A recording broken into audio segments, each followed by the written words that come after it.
Today we're kicking it old school, and we're gonna unpack my blind bag and go through all the gear that I bring with me on every hunt that I go on. So if you guys are new here, please make sure to subscribe.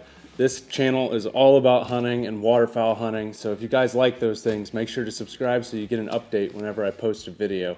And while you're there, please leave me a big thumbs up. I wanted to kick it old school today and bring back one of the types of videos I used to post all the time.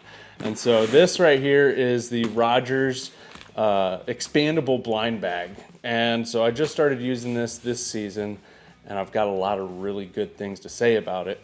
And everything that I use, for the most part, you can find a link or a coupon code down in the description of this video, and you can shop through those and either let them know I sent you over there or get yourself a little discount. On the lid here, this is my snacks. Got Slim Jims and protein bars and granola bars. I always like to keep something in there because you never know if a morning sit's gonna turn into an all-day sit. And then in this other little zipper pocket, I've got my extra choke tube. This one is the passing tube for Muller chokes. I do have a code with them, so if you guys want to get a discount, use the code OUTDOORLIMITS. It'll save you some money. But I keep the passing one or the decoy one. I swap between those two chokes all season long. So the extra one just gets tucked in here. Got a lens wipe, set of hand warmers, pretty basic stuff. On the front here, it's got a Velcro closure and some little loops here. You can put shells in there or whatever. But I've got a little folding saw. This is something that I broke out again last season when I started deer hunting. I was like, man, I forgot I had this thing. I gotta keep it in the duck bag because then you can kind of cut some branches and clear some brush or use it to kind of brush some blinds. Super easy to pack in the bag. You don't really ever know it's there. And then a leash for the dog. On the outside pocket, we've got a kind of a bigger zipper pocket here. I've got a pair of leather gloves. Always need those in the bag. You never know when you're gonna need gloves. And then especially leather gloves are great for brushing blinds. I've also got one of these bad boys stuck in here. This is a pick stick from Mojo. It's a little magnet. You just pick up your spent shells. It's a little easier than bending over and picking them up individually.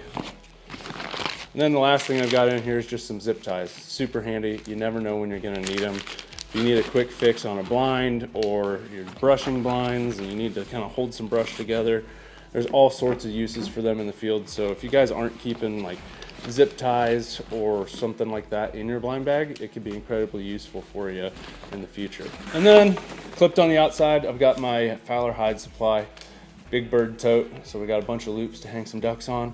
So I always like to just keep that clipped on the bag so then I don't forget it. Now we get to the fun part of this bag. So I said it was the expandable blind bag, right? So you can unzip this bad boy, and I have it packed down as tight as it'll go. But then if you open it, there's a little bit of extra room, and they made it to where there's clips up here to clip it closed and then clips down here to clip it closed.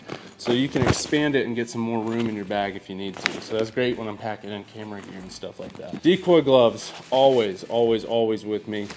You need waterproof gloves to pick up decoys, drive boats. Just if you're a waterfowl hunter and you don't have a pair of waterproof gloves that are insulated, I highly recommend you getting a set of them. And then these are some gloves that I talked about in a previous video.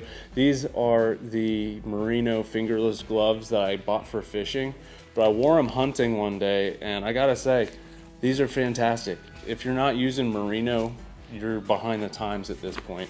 Gloves, hats, face masks, the whole 9 yards. You can find merino in everything. So these, I bought them on Amazon. Amazing. Okay, then we got our ammo. Here's a little ammo bag that I keep shells in, and then here's another box. These are 1s and 3s from Migra. Been shooting those, really like them. And then these are the 2 3s. So those are great for when I'm taking those further shots, but the 2 4s, those would be great for farm ponds when you're decoying them in really close. And then got my, like I was saying, my merino hat. This is new from Rogers this year.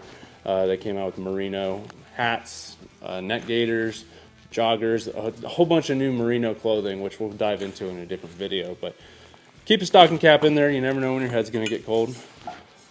Coffee, of course. And then down to the last few things in here, we've got portable charger. Charge your phone, charge whatever you need. You never know when you're going to need to charge up, especially these days with digital licenses. if you're able to plug your phone in and always have it charged up, you never have to worry about not being able to present your license to a game warden. So that's a huge thing to think about in the future, because you're supposed to have it on you at all times, and if your phone dies in the marsh, you don't have a license. And then the last thing I've got in here is my call lanyard. So this is a Ducklander loud timber, and I've got a finisher on there, my Drake whistle, and then the Molt Gear Rush, as well as a little dog whistle on there. So been using this Fowler hide supply lanyard this season. Great call lanyard, super high quality. It's got baseball stitch on the inside. Really like it. I've learned over the years, don't pack more than you need, because then you're carrying around too much stuff. So I've tried to kind of simplify, break it down, and really only take what I really need for, a morning hunt. So if you guys enjoy videos like this and you want to see more, please let me know down in the comments. I'd love to keep cranking out this type of videos. Leave me a thumbs up, and I'll catch you on the next one.